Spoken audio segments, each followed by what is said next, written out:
Chapter 5. Jess's eyes snapped open at the presence of someone beside her in the bed. Chad's stubbled chin filled her view and she smiled. Then the memory of their last encounter crashed back in. He had let her stay the night, but without a doubt he would ask her to leave as soon as he woke, and she wanted to avoid being dismissed again. As quietly as possible, Jess slid out of the bed and dressed. With a final glance Chad's directions, she slipped out of the room. At least this way, she kept the power.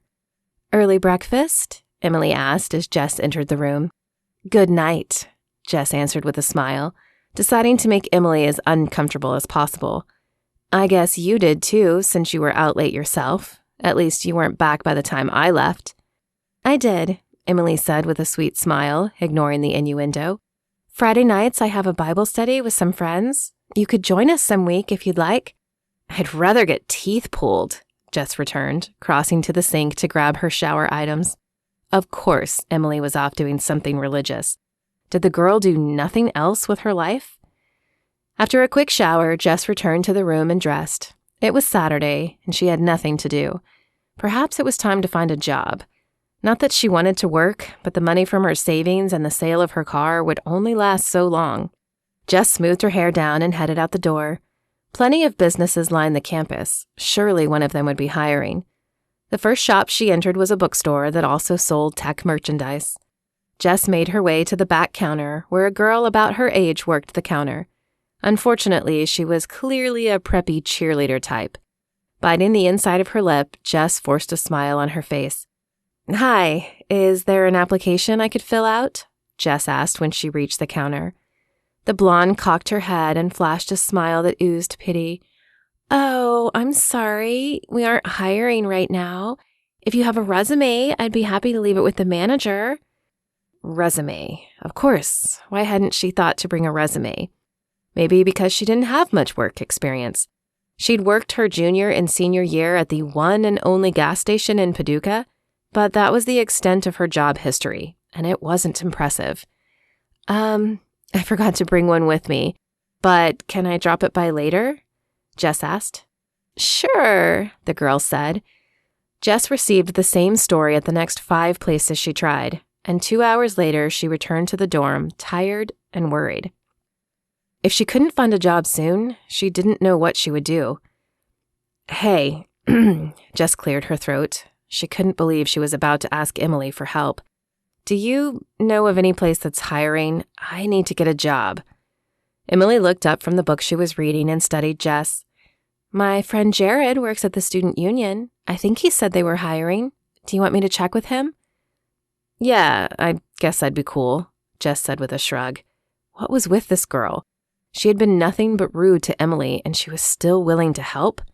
"Okay, hang on." As Emily tapped out a message on her phone, the question that had been burning in Jess's brain burst forth. "Why are you willing to help me?" She flashed a small smile. "Look, I won't say you've been super easy to live with, but I try to find the good in everyone. I don't know what pain you've dealt with in your past, but I know that God can heal it if you ask him." "I appreciate your help in finding a job, but I don't need your sales pitch on God," Jess said. "Fair enough," Emily said with a shrug, dropping the subject. A moment later, her phone chimed. "Okay, he's there now and said he can get you a face-to-face with the director." Sure," Jess said. "That would be great." She followed Emily out of the room, surprised that she had been willing to drop the topic of God so quickly. Emily seemed different from the other Christians Jess had met. They had tried to push God on her at every turn, and one had even told her that she was signing her ticket to hell if she didn't convert. What made Emily so different? The campus was bustling with activity as they made their way to the student union building. Games of frisbee and flag football filled the open spaces, and individuals lounged against tree trunks reading in the shade. Emily pulled open the doors of the student union, and the quiet engulfed Jess. Due to the nice weather, most people were outside and not sitting in buildings. With a purposeful stride, Emily led the way to the cafe where evidently Jared worked. The cafe, too, was quiet with only a few people seated at tables around the room, but as they entered, an average-looking male with brown hair approached. "Hey, Emily," he said before turning to face Jess. "Jess?" he asked, holding out his hand. She nodded and shook his hand. "Yeah." He glanced at Emily with a raised brow. What she means to say, Emily said, shooting a pointed look Jess's direction, is thank you for helping her out. Right, Jess mumbled. Thank you for helping me out. Few people in her life had offered such kindness, and she still wasn't sure how to process the feelings battling within her. Anything for a friend of Emily's, he said. Jess opened her mouth to correct him, but thought better of it and smiled instead. Emily had probably already told him about her, and therefore he was either being sarcastic or trying to be nice, and she didn't want to know if it was the former. Okay, well, I leave you in good hands, Emily said. I'll be praying you get the job. Before Jess could say anything, Emily walked away, leaving her standing awkwardly with Jared. All right, well, Darla is probably in her office. Follow me and I'll take you there. Darla was a short, curvy woman with dark hair and red lips. She looked up from her desk as Jared knocked on the door. Hey, Darla, he said. This is my friend Jess. She's looking for a job. Do we have anything open? I don't know, she said with a smile. But if Jared vouches for you, I'll take a look. Come on in. Jess followed Jared inside, feeling like a charlatan as she sat beside him. They weren't friends. She had just met him. Why was he putting his name on the line for her? Let's see, Darla said, clicking the buttons on her mouse. Well, I have an opening in food service in the cafe. Jess needed a job, but she wasn't sure she could work in food service. Darla laughed. Yeah, it's not for everyone. Let's see. Well, the only other thing I have is a mail clerk position. You'd pick up the mail, sort it by departments, and then deliver it. There might be light filing as well. It's only 10 hours a week, though. It was not her dream job, but Jess had no desire to return home to beg for money, nor did she feel like losing her cell phone for non-payment or starving. Plus, the job sounded solitary, her specialty. Thank you. I think that would be fine. Is there an application? Darla smiled and slid a piece of paper across the desk. The application is merely a formality. I do have to run a background check, but I'm willing to take a chance on you. Jess squirmed in her seat, feeling a smidgen of guilt for the false image Darla had of her. But she needed this job, and though she had plenty of other faults, she was reliable. Quickly, Jess scribbled down her information and passed the sheet back to Darla. After taking a copy of her license, Darla shook Jess's hand. I should have the background check back by Monday afternoon, so how about we plan to start on Tuesday? If something comes up on your report that would affect your employment, I'll call you Monday evening. That sounds great, Jess agreed. There was plenty of bad in her past, but it had all been done to her. And though she had technically broken the law drinking and smoking before she was legally old enough, she had never been caught. As Jess followed Jared out of the office, her curiosity got the better of her, and she grasped his arm. Why did you do this for me? You don't even know me, and I haven't been very nice to Emily. His kind eyes studied her face. I know. Emily talked a little bit about you last night at Bible study, but she also said you needed help, and that's what we are here to do. You're one too, Jess said as the realization dawned on her. If you mean a believer, he said with a chuckle, yeah, I am. Well, thanks, Jess said. Jess spent the rest of Saturday trying to sort through her feelings of confusion. Emily was like no one she had ever met, and though she'd only met Jared the one time, he appeared to be just like Emily. The two of them were calling into question every judgment Jess had made about Christians. By evening, she wanted a distraction.